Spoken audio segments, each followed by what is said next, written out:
एक झटके में मालदीव को झटका, राममय कर दिया पूरे भारत को।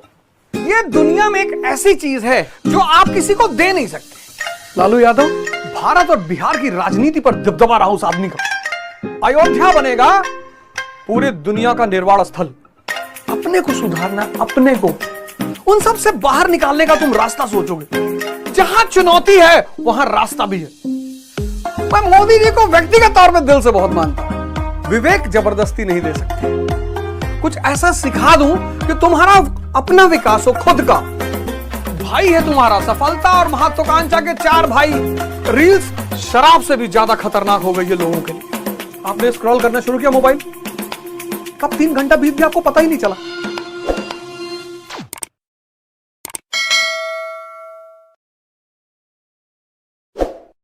ये जो देश है भारत, इसने कहा कि ह्यूमन रिसोर्स को मजबूत करने का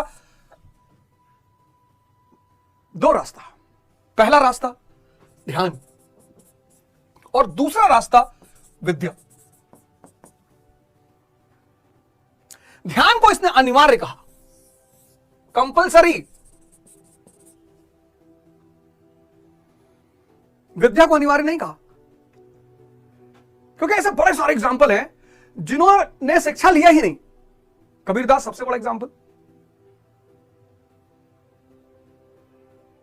ऐसा न जाने कितने एग्जाम्पल है जो स्कूल गए ही नहीं,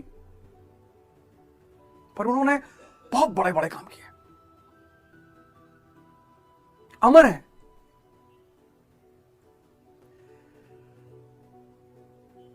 यानी इस ध्यान शब्द में ऐसा कोई ना कोई जादू होगा, कुछ तो होगा। इस देश ने इसको कंपलसरी कहा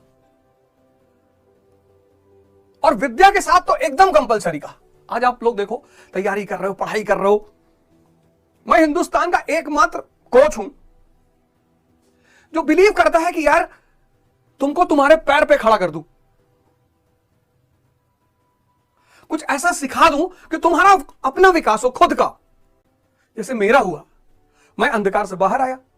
मैं तो घोर अंधकार में था ना, बहुत घोर अंधकार में, और उस घोर अंधकार से मैं बाहर आया तो मुझे कहीं ना कहीं कोई ना कोई रास्ता तो मिला ही होगा। 1863 में यह व्यक्ति पैदा हुआ कायस्थ परिवार में, बंगाल में, और सबसे ज्यादा प्रसिद्ध हुए शिकागो रिलीजियस पार्लियामेंट के बाद 1893, 1897 रामकृष्ण मिशन, और 1902 में डेथ। इतनी छोटी सी जिंदगी में यह आदमी, और पश्चिम वेस्ट तो दीवाना है इस आदमी का। लोग कहते हैं कि अरे भाई साहब विवेकानंद अमेरिका गए और वहां उन्होंने कहा मेरे अमेरिकी भाइयों और बहनों, उसी को पश्चिम दीवाना हो गया। नहीं नहीं, पश्चिम ने देखा कि इस आदमी को एक ऐसी बात पकड़ में आ गई है, क्योंकि वही पश्चिम की ताकत की वजह था। आज जो तुम पश्चिम की ताकत देख रहे हो उसकी खास वजह है। भारत ने उसको बहुत पहले, प्राचीन काल से उसकी धारा भारत में मौजूद है। भाइयों और बहनों, आप भी जाइए ना, भाइयों बहनों कहिए, देखिए कितने लोग प्रभावित होते हैं। स्वामी विवेकानंद का जो सारा राज है, सारा रहस्य है, वो उनके नाम में छुपा है। स्वामी विवेक। ध्यान से जो चीज पैदा होती है वो है विजडम, विवेक। और इस विवेक को किसी को देने का कोई रास्ता नहीं है, ही नहीं। यह दुनिया में एक ऐसी चीज है विवेक, जो आप किसी को दे नहीं सकते। नहीं तो हर अमीर, पैसे वाला, अमीर मतलब पैसा नहीं होता, मैं माफी चाहता हूं, हर पैसे वाला आदमी इसको खरीद कर अपने बच्चों को दे देता। और अगर हर पैसा वाला आदमी इसको खरीद कर अपने बच्चों को दे देता, तब फिर अब्राहम लिंकन कभी नहीं पैदा होता, क्योंकि फिर पैसे वाले अपनी मोनोपोली बना लेते विवेक पे। फिर नेपोलियन कभी नहीं पैदा होता, फिर गांधी कभी नहीं पैदा होते, फिर अंबेडकर कभी नहीं पैदा होते, फिर मोदी कभी नहीं पैदा होते, फिर मुलायम सिंह यादव कभी, ये सब बहुत सामान्य घर के लोग, बहुत सामान्य। फिर मायावती कभी नहीं पैदा होती।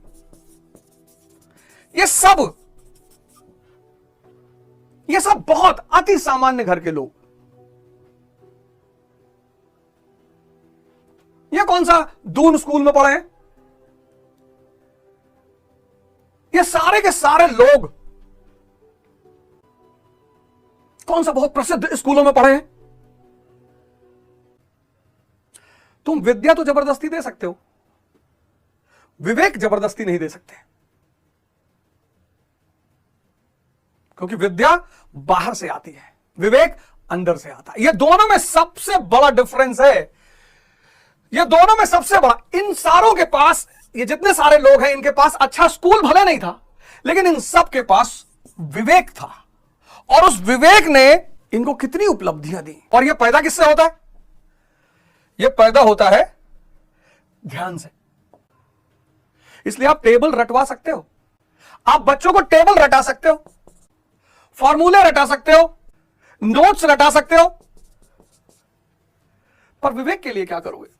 और जब समाज में इसकी परसेंटेज के लोग कम हो जाएंगे, जैसे आज भारत में 80% के आसपास लोग शिक्षित हैं, विद्या है उनके पास, विवेक बहुत अगर होगा तो 10% लोगों के पास होगा। अगर ये 80 होता और ये 10 होता तो भी देश महान हो जाता, क्योंकि पावरफुल चीज ये है विजडम। अब कहोगे कोई विवेक का एग्जाम्पल बताओ। अब 3 इडियट मूवी देखी, उसका एक सीन है, रैंचो, राजू और फरहान, ये तीनों लोग लेट एग्जामिनेशन हॉल में पहुंचते हैं, लेट हॉस्पिटल से भाग के आते हैं और एग्जामिनेशन हॉल में लेट पहुंचते हैं, तो टाइम पे इनका पेपर कंप्लीट नहीं होता। तो जब टाइम पे इनका पेपर कंप्लीट नहीं होता तो एग्जामिनी से, जो एग्जामिनर सामने, उससे थोड़ा सा टाइम मांगते कि सब please give us some extra time, sir हम पेपर कंप्लीट कर लें। चतुर्लिंगम जाते जाते कह के जाता है कि sir time is over sir. और फिर जब ये तीनों अपना पेपर कंप्लीट कर दे और टीचर के पास पेपर जमा करने आते हैं, वो कहता है आप लेट हो गए, अब हम आपका पेपर नहीं लेगा। सिचुएशन, यहां विद्या काम नहीं आएगी। कहता आप लेट हो गए, अब हम आपका पेपर नहीं लेगा। रैंचो कहता है सर आप जानते हैं मैं कौन हूं? कहता प्राइम मिनिस्टर का बेटा है तो भी नहीं लेगा। कहता सर आप हमारा नाम और रोल नंबर जानते हैं सर? कहता नहीं। तीनों पेपर मिला के मिक्सअप कर देते और भाग जाते हैं। ये है विवेक। इसको पैदा इसीलिए लोग कहते हैं ना कि अरे भैया ये तकदीर, भाग्य, भगवान, ये सब कॉन्सेप्ट क्यों पैदा हुआ? क्योंकि जिसके पास विवेक पैदा हो गया उसने बड़े बड़े कारनामों को अंजाम दिया। तब मजबूरी में जो बड़े बड़े स्कूलों में पढ़े हुए लोग थे, उनको मजबूरी में भाग्य का सिद्धांत पैदा करना पड़ा। मजबूरी में कैसे कहते कि भैया हमारे पास ये चीज नहीं है।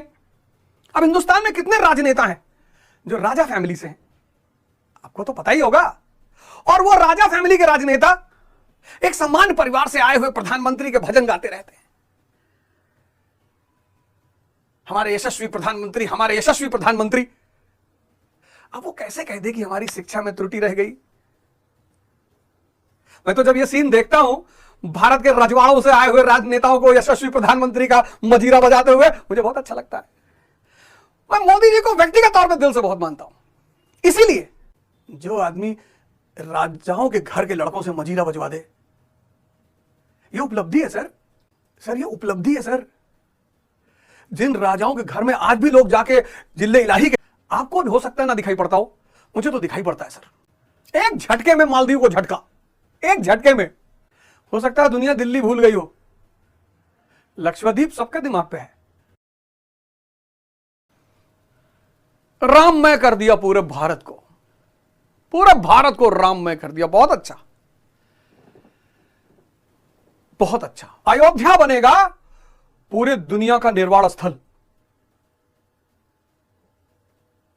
अयोध्या अब बहुत कुछ बनेगा, लेकिन अब वो बनेगा पूरी दुनिया का निर्वाण स्थल। अब वहां सिखाया जाएगा श्री से प्रभु बनने का सिद्धांत।